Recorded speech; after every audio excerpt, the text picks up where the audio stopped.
I think इस exam में क्या करना है ये सब बता रहे हैं, क्या नहीं करना है कुछ चीज़ें हैं जो बहुत इंपॉर्टेंट है।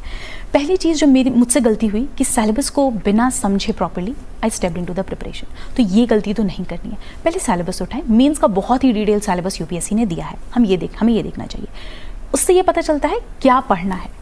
अब आता है सवाल कितना पढ़ना है।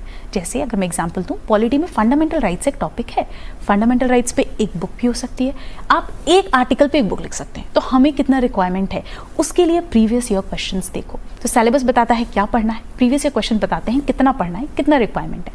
ये दो चीज़ों के बाद तीसरी चीज़ आती है बेसिक्स, एंड बेसिक्स के लिए आई थिंक एनसीईआरटी से बेहतर कुछ नहीं है। अब मैं ये बिल्कुल नहीं कहती कि 6 से 12 की सारी एनसीईआरटी पढ़नी है, कुछ स्पेसिफिक कुछ बेसिक्स हैं जिनको आपको रेफर करना है, बहुत ही limited number of standard books.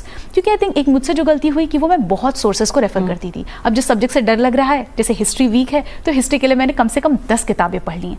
आप उसको कंसोलिडेट नहीं कर पाओगे, आप उसको रिवाइज नहीं कर पाओगे, तो अल्टीमेटली उस नॉलेज का कोई यूज़ नहीं है। तो ये भी मैं कहूँगी कि बहुत ही मिनिमम बुक लिस्ट रखो। आई थिंक पढ़ने से ज़्यादा इंपॉर्टेंट एक रिपीटेड रिविजन स्लॉट, कि हर 10 दिन बाद, 10 दिन नहीं तो 20 दिन बाद मैं 1-2 दिन का स्लॉट, कि पिछले 20 दिन में जो पढ़ा उसको मैं रिवाइज करके उस पर एक टेस्ट सॉल्व करके और तब मैं आगे बढ़ूँ। तो ये कुछ चीज़ें हैं जो मुझे लगती हैं रिक्वायर्ड हैं इस फील्ड।